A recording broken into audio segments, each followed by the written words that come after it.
में। मैं हूं विकास कुशवाहा और आपका स्वागत करता हूं अपने नए से प्लेटफॉर्म द गरीब गुरु में। और ये सीरीज जो है स्टार्ट हो चुका है, ये तीसरा सीरीज है आपका। और आप लोग पूरे दिलो जान से इसे शेयर करिए अपने फ्रेंड सर्कल में, और एक महादेव की कृपा से आप लोग अच्छा नंबर करेंगे, अच्छा करेंगे, ठीक है। तो और इसको शेयर करिए, हर बच्चों तक पहुंचाइए। अच्छा कर रहा है और मुझे इससे मोटिवेशन मिलता है ताकि मैं वीडियो बनाता रहूं आपके लिए और आपकी हेल्प के लिए। और हम लोग चलते हैं, स्टार्ट करते हैं ये तीसरी नेक्स्ट सीरीज पे। तो हम लोग जो तीसरी सीरीज में हम लोग बात करने वाले हैं, तो कल हम लोग ब्रह्मांड के बारे में पढ़े थे, इसमें थोड़ा सा कंटिन्यू करेंगे, आगे करेंगे हम लोग। तो इसमें आपको फीमेल गैमेटोफाइट देखना है। फीमेल गैमेटोफाइट को क्या करना है, देखना है। कोई कह रहा था, कोई स्टूडेंट थी या कोई स्टूडेंट था मेरा, वो बोल रहा था कि सर आप थोड़ा सा हिंदी बताया करिए। मैं हिंदी ही बोलता हूँ जनरली, ये थोड़ा सा हेडिंग है तो इंग्लिश में डालना, क्योंकि मेरा कई स्टूडेंट जो इंग्लिश मीडियम से है वो भी देखते हैं, तो उसके लिए इंग्लिश हिंदी दोनों मिक्स करके बनाना बड़ा जरूरी होता है, ठीक है। इसलिए मैं बनाता हूँ।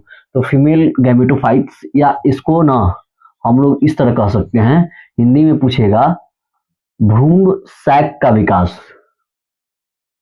भ्रूण भ्रूण सैक कहेंगे या भ्रूण कोष कहेंगे, एक ही बात है। कोष मतलब भी जगह होता है, सैक मतलब भी जगह होता है जहां रखा जाता है। भ्रूण कोष का विकास कैसे हुआ है? जो एम्ब्रियो सैक होता है, डेवलपमेंट ऑफ एम्ब्रियो सैक, सब लिख सकते हैं।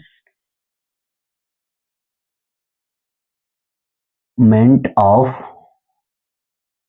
यहाँ पे डेवलपमेंट ऑफ एम्ब्रियो सैक।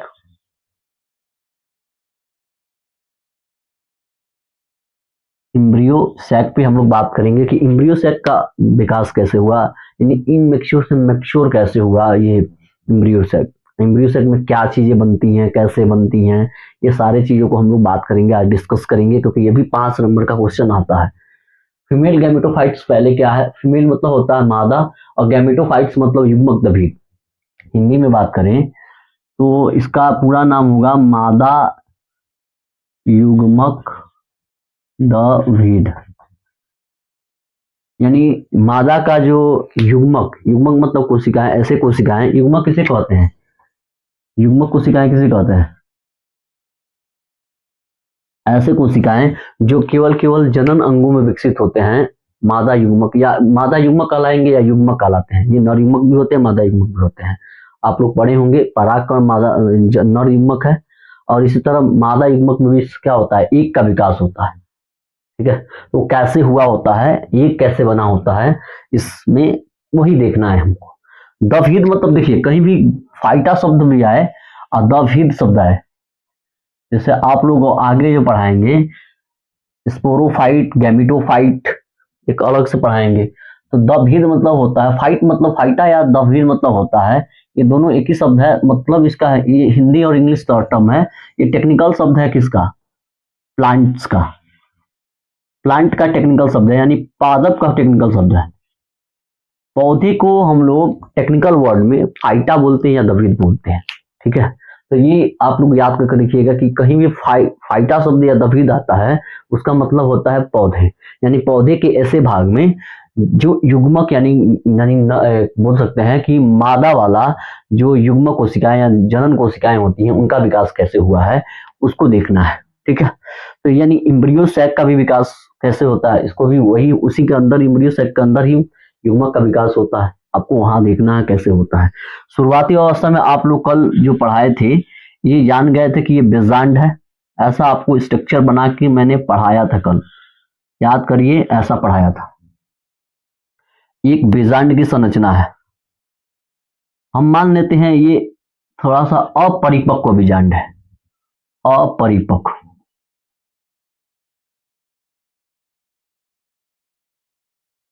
अपरिपक्व यानी इमेच्योर, मतलब उतना परिपक्व नहीं है ये। तो अपरिपक्व में ही शुरू शुरू में इसका विकास होता है। अब कैसे होता है? एक यहाँ से हम लोग सेक्शन काटेंगे, यहाँ से सेक्शन काट रहे हैं, और यहाँ पे यहाँ पे सेल्स रहते हैं, ठीक है। आप लोग चलेजल वाला बात किए थे, इंटूमेंट वाला, अध्यावरण वाला बात किए थे, न्यूसेलस वाला बात किए थे, ठीक है। तो ये सेल्स होते हैं, तो हम लोग यहाँ पे उठा के इसको बना दे रहे हैं, यहाँ पे हम लोग काटती हैं, ये कटिंग वाला भाग है, इसमें सेल्स आ जाएंगे, ये सेल्स रहेंगे, कोशिकाएं होती हैं, देखिए ये कोशिकाएं होती हैं,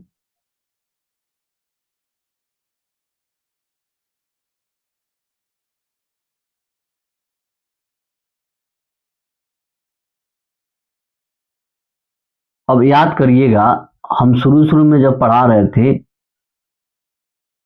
आपको, जो मेल वाला पार्ट पढ़ा रहे थे, उसमें आपको जब हम पढ़ा रहे थे कि विकास के समय शुरू शुरू में जो चार कोना वाला जो सेल्स होता है वो बड़ा होके आकार में क्या होता है, प्रपर्शु कोशिका बना लेता है। सेम इसमें भी क्या होता है, ये विभाज्योत, ये विशेष कोशिका होता है जिसको विभाज्योत की कोशिका कहते हैं, ये विशेष कोशिका है, सेल्स है यानी कोशिका है, जिसे हम लोग विभाज्योत की कोशिका कहते हैं, कोशिका कहते हैं। अब विभाज्योत की कोशिका किसे कहते हैं, ऐसे कोशिकाएं, याद कर रखिएगा, बार बार बताते हैं, ऐसे कोशिकाएं जो निरंतर विभाजन करता है। और वो कौन सा विभाजन करता है, तो माइटोसिस विभाजन करता है। माइटोसिस मतलब समसूत्र विभाजन, यानी 1 से 2, 2 से 4, 4 से 8, 8 से 16, 16 से 32, 32 से 64 से विभाजन करता है, उसे क्या कहा जाता है, विभाज्योत कहा जाता है। अब ये विभाज्योत में जो बीच वाला सेंटर वाला पार्ट होता है वो आकार में क्या हो जाता है, आकार में बड़ा हो जाता है,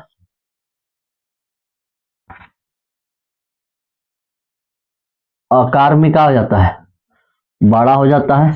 और इसमें जो साइटोप्लाज्म होता है यानी कोशिका द्रव्य, कोशिका, देखो हिंदी में बोल रहे हैं कोशिका द्रव्य, जो कोशिका द्रव्य होता है यानी साइटोप्लाज्म, वो कैसा हो जाता है, डेंस हो जाता है यानी गाढ़ा हो जाता है, या सांद्र हो जाता है।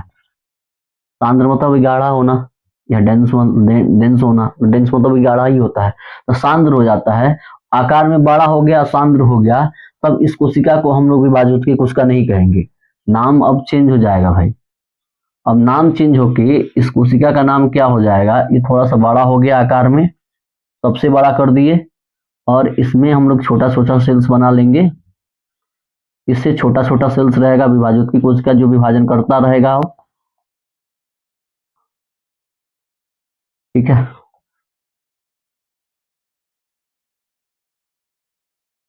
अब इस कोशिका को हम लोग, ये गाढ़ा हो गया, बड़ा हो गया, तो इसको कहते हैं प्रपर्शु कोशिका, प्रप्रसु कोशिका, या इसी को हम लोग किस नाम से जाना जाता है, प्रपर्शु कोशिका कहें, स्टेप वाइज बनाते जाइएगा, प्रपर्शु कोशिका कहें, या इसी को आर्ची स्पोरियल सेल कहते हैं, आर्ची स्पोरियल सेल कहते हैं। अब आप लोग जानते हैं ना, आर्ची स्पोरियल सेल पहले दो भागों में बट जाता है, माइटोसिस करके पहले दो भागों में क्या होता है, बट जाता है, एक अंदर वाला गोलाकार भाग बना लेता है, और ऊपर वाला जो होता है किनारे वाला भाग बनाता है भित्ति कोशिका, जिसको हम लोग प्राइमरी पेराइटल्स कहते हैं, प्राइमरी पेराइटल सेल्स कहते हैं, पेराइटल सेल्स कहते हैं। हिंदी में क्या कहेंगे, हिंदी में बात करेंगे, कहेंगे प्राथमिक भित्ति कोशिका कहते हैं, प्राथमिक कहेंगे, सर इसमें भी बनता है, हाँ इसमें भी बनता है, प्राथमिक भित्ति कोशिका, कोशिका। अब इसमें भित्ति कोशिका 3 लेयर में नहीं बंटता है, उसमें आप लोग बात कर रहे थे मेल वाले में, तो 3 लेयर में बंट जा रहा था, इंडोथीसियम, मिडिल लेयर, और इसमें टैपिटम में, इसमें टैपिटम और उनका विकास नहीं होता है, ये इसी तरह रुक जाता है।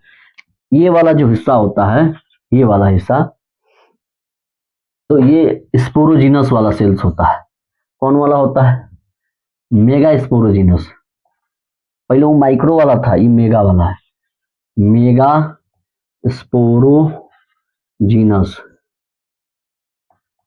सेल्स का क्या करता है, निर्माण करता है। मेगा स्पोरोजिनस मतलब होता है दीर्घ बीजाणु कोशिकाएं। तो दीर्घ बीजाणु कोशिकाएं का नाम से इसको जाना जाता है। अब ये दीर्घ बीजाणु कोशिकाएं जो होती हैं वो क्या होती हैं कि विभाजन करके एक बार मदर सेल्स का क्या कर लेती हैं, निर्माण कर लेती हैं। ये निर्माण कर लेंगी मदर सेल्स का। अब इसका काम खत्म हो गया, प्राथमिक भित्ति कोशिका यहीं पे समाप्त हो जाती हैं, भित्ति में बदल के समाप्त हो जाती हैं। मेन होता क्या है, मेगा स्पोरोजिनस वाला एक बार विभाजन किया, विभाजन करके ये बड़ा हो जाता है, बड़ा हो गया और बदल गया किसमें, देखो यहीं पे बना दे रहे हैं नीचे, आप लोग को दिखाई देना चाहिए, नहीं दिखाई देगा तो आगे हम लोग चलते रहेंगे। ये थोड़ा सा बड़ा होता जाएगा और ये किसमें बदल जाएगा, तो मेगा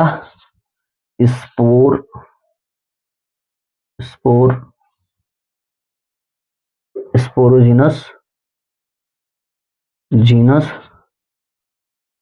मदर सेल्स में, मदर सेल्स में क्या होता है, विभाजित हो जाता है। अब ये मदर सेल्स जो होते हैं, इस मदर सेल्स में एक केंद्रक मान लीजिए है,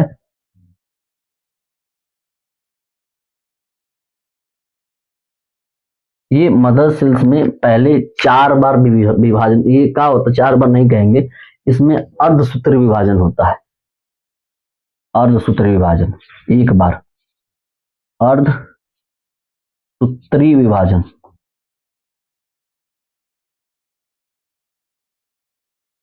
अर्धसूत्री विभाजन होता है। अर्धसूत्री विभाजन मतलब किसे कहेंगे, ऐसा विभाजन जिसमें एक सेल 4 सेल में का हो जाते हैं, एक कोशिकाएं 4 पुत्री कोशिकाएं या 4 डॉटर सेल्स का निर्माण कर लेती है, जिसे क्या कहते हैं। अब ये जो होता है ये विभाजित होकर 4 डॉटर सेल्स बना लेंगे, 1 2 3 4। अब ये चारों में से 3 गो का होता है इसके अंदर ही रहता है, इसके अंदर। अब ये वाला हिस्सा हटा देंगे, अब इसको ही बनाते चलेंगे। ये 4 मतलब कि एक जो कोशिकाएं हैं, ये पूरा कोशिकाएं वो कितना बना लिया, 4 डॉटर पुत्री कोशिकाओं का निर्माण कर लिया, 1 से 4 बन गया।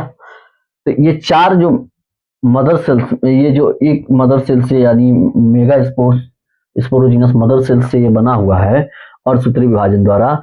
अब ये 3 गो क्या होता है कि नष्ट हो जाता है या डिजेनरेट हो जाता है, नष्ट कह ले या इसे इंग्लिश में डिजेनरेट कह ले, रुक जाओ लिख दे रहे हैं,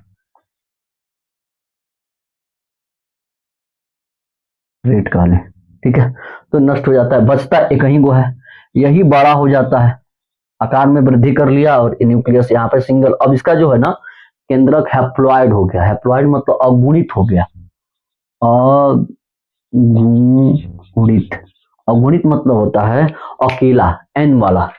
अब 2n वाला ना रह गया, यहां तक 2n वाला आता है मगर यहां से अगुणित हो गया। अब ये करता क्या है कि एक बार नहीं, 2 बार नहीं, 3 बार, पहला एक बार क्या करेगा, अब ये जो बदल गया ना, अब इस सेल्स को ही हम लोग क्या कहेंगे, इम्ब्रियो सैक। जो बड़ा हो गया तो इसको इम्ब्रियो सैक कहा जाता है, इम्ब्रियो सैक के नाम से जाना जाएगा, इम्ब्रियो सैक कहेंगे या भ्रूण कोश कहते हैं, भ्रूण कोश। अब इस भ्रूण कोश के अंदर, इसके अंदर एक केंद्रक का खाली विभाजन पहले होगा, केंद्रक का। तो केंद्रक पहले शुरू में क्या करेगा, पहला बार, प्रथम बार क्या करेगा, समसूत्री विभाजन करेगा, समसूत्री क्या करेगा, विभाजन करेगा, विभाजन किया, समसूत्री विभाजन किया, पहला प्रथम समसूत्री। तो प्रथम समसूत्री से कितना सेल्स बनाया, कितना न्यूक्लियस बनाएगा, 1 से 2 बनेगा। तो इसके अंदर इम्ब्रियो सैक के अंदर 2 केंद्रक बन जाते हैं, एक ऊपर की तरफ चला जाता है और एक नीचे की तरफ चला जाता है, ठीक है। एक ऊपर की तरफ चला गया और एक नीचे की तरफ चला आया। अब यहाँ पे एक ऊपर की तरफ चला गया, अब इसको मिटा दे रहे हैं, एक बार ऐसे बनाते जाएंगे, एक ऊपर की तरफ आ गया केंद्रक और एक नीचे की तरफ आ गया, ध्यान दीजिएगा इस बात को। अब इसके बाद थोड़ा सा इसको हम मिटाते, इसको स्क्रीनशॉट कर लीजिए, एक बार स्क्रीनशॉट कर लीजिए आप लोग। पहला बार समसूत्री विभाजन हुआ है, स्क्रीनशॉट कर लीजिए, ठीक है। इसको हटाते हैं, इस वाले पोर्शन को हटाते हैं।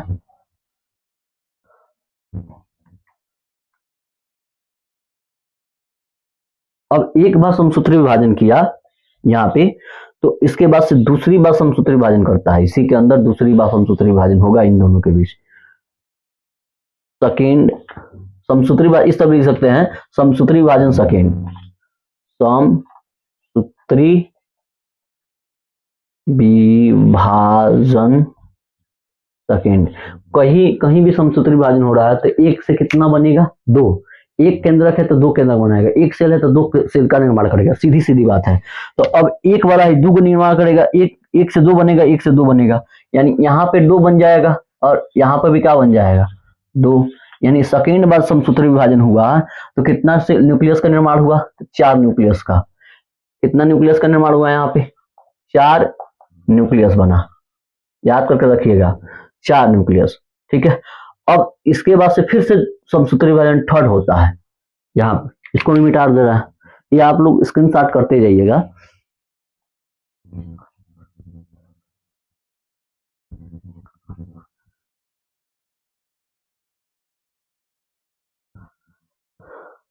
यहाँ पे समसूत्री विभाजन या समसूत्री विभाजन थर्ड होता है, और थर्ड के थ्रू कितना बनता है, एक एम्ब्रियो सैक में, ये एम्ब्रियो सैक है या भ्रूण कोश हो गया। अब इसी को भ्रूण कोश कहते हैं। ये भ्रूण कोश में अब एक से ये दो से चार बनेगा, दो से चार बनेगा, यहाँ पे चार गो हो गया और यहाँ पर भी चार केंद्रक हो गया, टोटल कितने हो गए, आठ केंद्रक।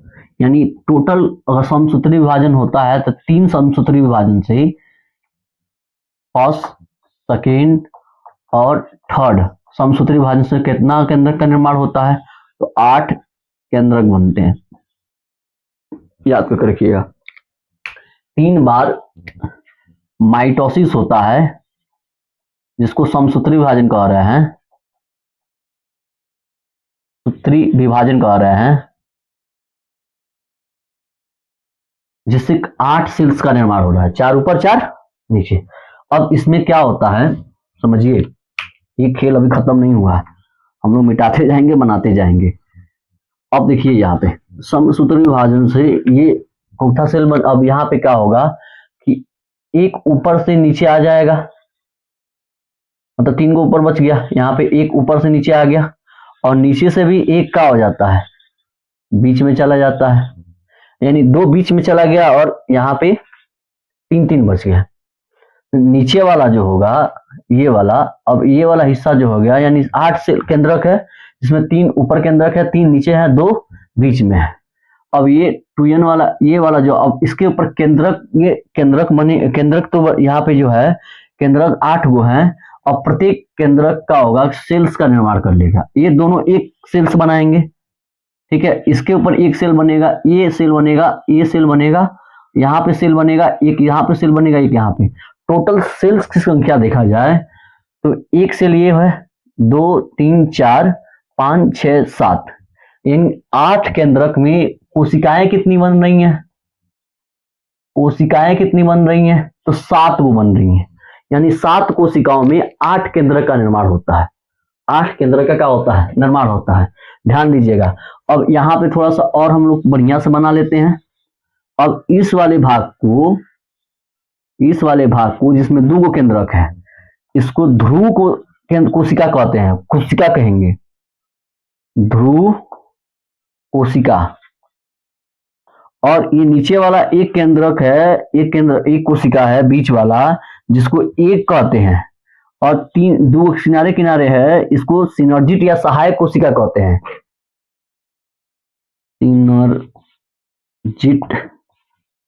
सिनर्जिट या सहायक कोशिका कहते हैं।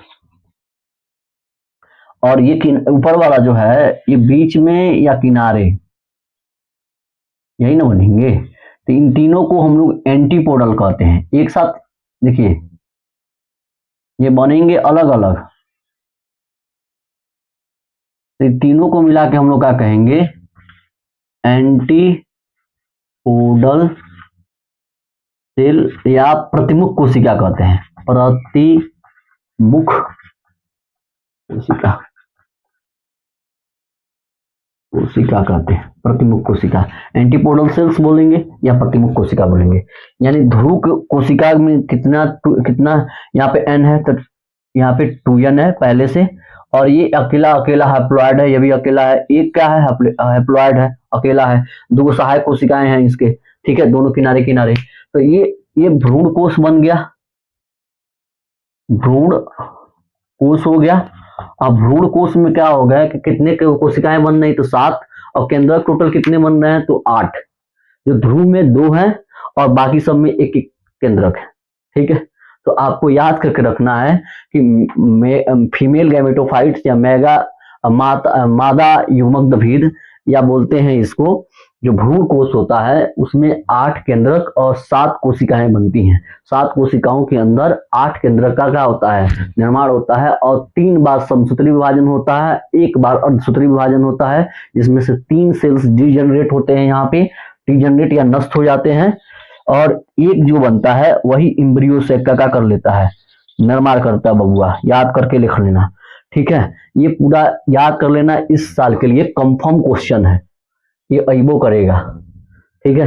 तो याद करके रखना, और ये इस वीडियो को दबा के शेयर कर दो, अपने फ्रेंड सर्कल में शेयर कर दो, हर जगह पहुंचा दो, आग लगा दो एकदम दबा के। समझ में आ गया होगा तो एकदम आग लगा देना। ये पूरा समझा दिए, यहाँ से एक बार और समझ लो, नहीं दिक्कत हो रहा है तो दिक्कत हो रहा है तो कोई बात दिक्कत हो रहा है तो समझ लो, नहीं दिक्कत हो तो कोई बात ही नहीं है। यहाँ पे नष्ट देखो, यहाँ पे ये अर्धसूत्री विभाजन द्वारा जो ये मदर सेल्स हैं, ये मेगा स्पोरोजिनस मदर सेल्स हैं, इसका अर्धसूत्री विभाजन होता है, और जिसके फलस्वरूप 4 डॉटर सेल्स का निर्माण, ये पुत्री कोशिकाओं का, 4 पुत्री कोशिकाओं का क्या होता है, मदर सेल्स से पुत्री कोशिकाएं बनती हैं, पुत्री कोशिकाओं का निर्माण होता है। पुत्री कोशिकाओं का सेंस इसलिए लिया जाता है क्योंकि जन्म जो देती है पुत्री ही मां बनती है, पुत्र मां नहीं बन सकता है, तो याद करके रखिए, इसी पुत्री कोशिका कहते हैं। तो ये 3 गो या 4 गो में से 3 गो नष्ट हो गया, एक बचा, एक ही अगुणित रहता है और ये बड़ा हो जाता है, तो इम्ब्रियो से कहलाता है। समसूत्री विभाजन फर्स्ट करता है, जिससे एक केंद्रक 2 केंद्रक में बदल जाता है, दोनों एक दूसरे के ऊपर चला जाते हैं, एक ऊपर एक नीचे तरफ चला जाता है। फिर समसूत्री विभाजन सेकेंड होता है, सेकेंड के फलस्वरूप कितना बनता है, 2 ऊपर 2 नीचे बनता है, और फिर समसूत्री विभाजन थर्ड होता है, जिसके फलस्वरूप 4 ऊपर और 4 नीचे केंद्रक का निर्माण होता है। यानी टोटल 8 केंद्रक बने, समसूत्री विभाजन थर्ड, फर्स्ट और सेकंड थर्ड के द्वारा 8 केंद्रक का निर्माण होता है, और प्रत्येक केंद्र का होते हैं एक दोनों। अब इसमें से क्या होता है कि एक एक केंद्रक ऊपर से नीचे की तरफ, नीचे से बीच में आ जाते हैं, जो ध्रुव केंद्रक कहलाते हैं। ध्रुव केंद्रक आगे एक कोशिका का निर्माण कर लेते हैं, जो ध्रुव कोशिका कहलाते हैं, ध्रुव कोशिका कहलाते हैं। ये केंद्रक दोनों केंद्रकवा है ना, इन दोनों केंद्रकवा को क्या कहेंगे, ध्रुव केंद्रक, केंद्रक दोनों जोड़ा में रहता है 2n वाला में, ठीक है। और एक कोशिका बना लेता है, नीचे की तरफ प्रत्येक केंद्रक एक एक कोशिका का निर्माण कर लेता है। यानी टोटल संख्या कोशिका की 7 गो हो गई, 3 गो ऊपर, 3 गो नीचे, 3 गो ऊपर और एक बीच में, 3 3 6 1 7 कोशिका के अंदर 8 केंद्रक भरे रहते हैं। और याद करके रखना कि ध्रुव कोशिका में 2 केंद्रक होते हैं, 1 और 2, ये 2n वाला में हो, बाकी सब n वाला में होता है। ऊपर की तरफ वाला एंटीपोडल्स बनाते हैं, एंटीपोडल या प्रतिमुख कोशिका बनाते हैं, प्रतिमुख मतलब उल्टा, ठीक है। और नीचे की तरफ क्या बनते हैं, बीच वाला एक बनाता है, एक ओवा या ओवम का निर्माण करता है, और दोनों तरफ सहायक कोशिका या सिनर्जिट लगे होते हैं। ये टोटल इम्ब्रियो का डेवलपमेंट हो गया, इम्ब्रियो से क्या हो गया, डेवलपमेंट। आपको निष्कर्ष में क्या लिखना है, तो निष्कर्ष में ये लिखना है कि 8 केंद्रक बनते हैं और 7 कोशिकाएं बनती हैं, यानी 7 कोशिकाओं के अंदर 8 केंद्रक बनते हैं। जो ध्रुव जो होता है 2 केंद्रक का करता है, 2 केंद्रक को रखता है, ठीक है। आगे यही ध्रुव बदलेगा किसमें, एंडोस्पर्म में, आगे बताएंगे आगे, ठीक है। वीडियो समझ में आ गया तो इसे लाइक शेयर सब्सक्राइब